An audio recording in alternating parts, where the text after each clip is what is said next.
こんにちは、萌です。今日も聞いてくださってありがとうございます。今日のテーマは日本語が伸びる人の特徴です。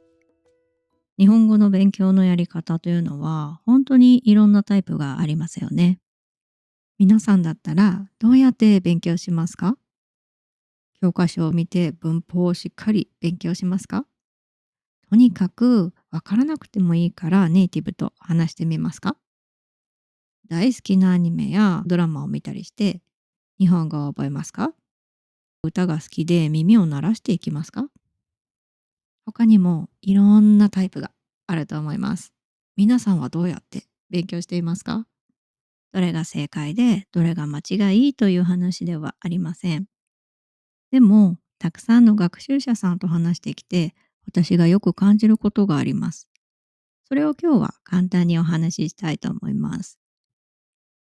これは私が感じたことですが、日本語が上手になる人は、ある共通した考え方を持っている印象があります。今日はその中でも特に必要そうな2つについてピックアップしてお話しします。まず1つ目。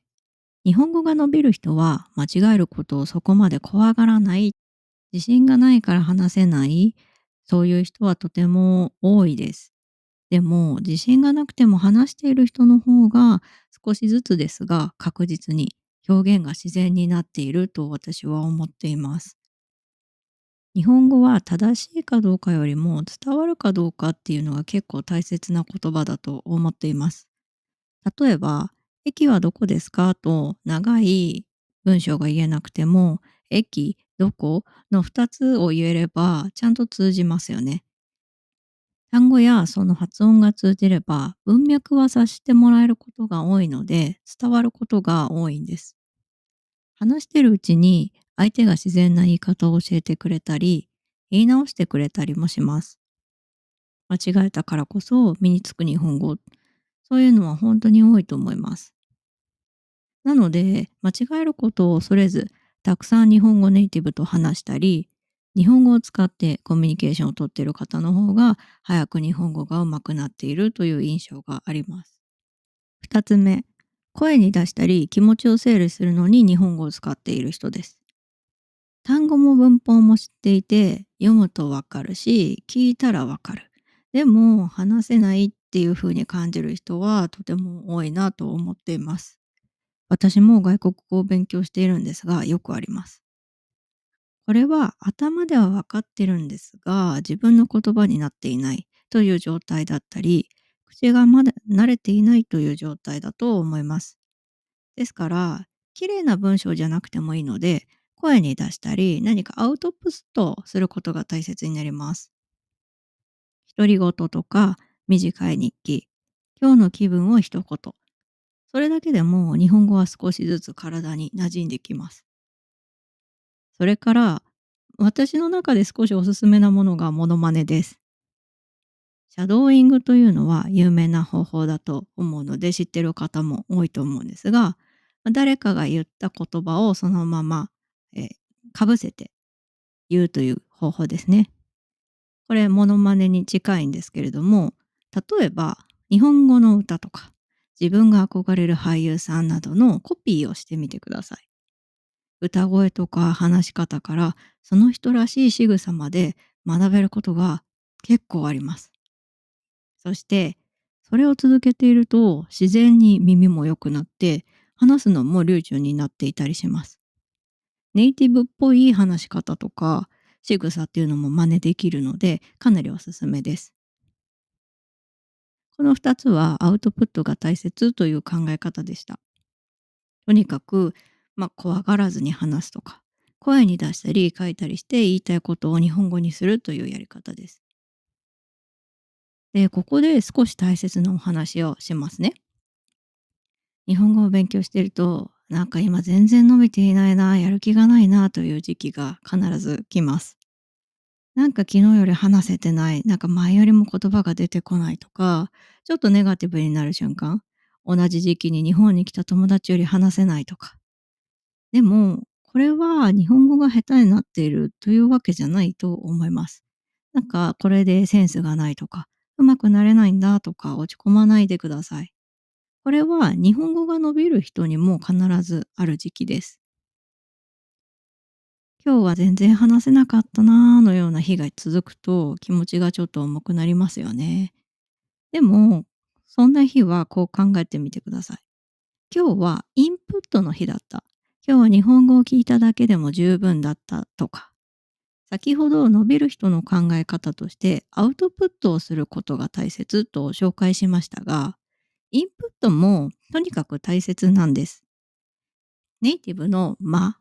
トーン、言葉の使い方など、インプットがなければアウトプットすることはできません。母語は赤ちゃんの頃に意味不明でもたくさんの言葉を聞かされますよね。そしてこの言葉と意味のつながりが溜まってくると口から言葉が出せるようになる。第二言語として学ぶときは大人なので文法や語彙など形から入る方が効率がいいのですが、それだけではどうしてもうまくなれません。大量のインプットとアウトプットが言語が上達するコツだと思っています。言葉というのは毎日目に見えて成長するものではありません。アウトプットが難しい日とか、やる気がないな、あんまり上達してないなという時は、インプットの日にしてみる。少しでもいいから日本語に触れてみる。そんな日にするという気持ちがあるだけでも、実は成長していることがありますよ。ですから、話せない日が続くというのは、失敗が続くと考えなくて大丈夫です。成長のための経験を貯めている期間だと思ったらいいんです。とはいえ、日本語が上手な人っていうのは、元から耳がいいとか、語学センスがあるとか、ずっと自信があるとか、そんな風に感じてしまうものですよね。確かに、センスがある人はいると思います。なんとなく見ていて。でも、実は上手な人ほど、最初は考えながらやっているという場合も多いです。どんなインプットだったら続けられるかなとか、どんな日本語勉強したいかなとか、何を日本語で言えばいいかな、もっといい言い方あったかもとか、日本語のここだったら面白いなとか、そうやって自分の日本語を振り返っていたり、何か楽しみを見つけているような気がします。余談ですが、私も外国語を勉強しています。今日は偉そうにお話ししましたが、どれも上級には程遠いレベルです。ですが、亀のようにゆっくり少しずつ上達していると信じて続けています。なんとなく毎日忙しいという言い訳をして、あんまり多くの時間を避けていないんですが、そんな時でも1分だけ聞くとか、そんなやり方でやめないということを大切にしています。これらは私が日本語教師として多くの学習者さんから学んだことです。もう様々な方を見てきて、語学というのは本当に続けることが大切だって感じています。では、今日ここまでの話をまとめると、日本語が伸びる人というのは、初めから完璧な人ではありません。間違えても使うのをやめない。声に出すことを完全にはやめない。伸びない時期があっても自分を否定しすぎない。むしろゆっくりでも続けている人が伸びると思います。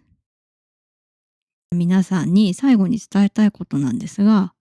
日本語は急に上手くなるものではありません。でも、やめなければちゃんと伸びていきます。昨日できなかったことが、ある日ふっと自然に出てきたり、1年前、半年前には理解できなかった語彙や文法、フレーズが聞き取れたり、スピードを上げてもついていけるようになったり、小さな成功を見つけていくことが語学学習の継続のコツかもしれません。急がずコツコツと日本語を楽しんでくださいね。このポッドキャストでは私の興味のあることや日本語学習についてお話ししています。皆さんが気になるテーマがあればコメントで教えてくださいね。ではまた次回のポッドキャストでお会いしましょう。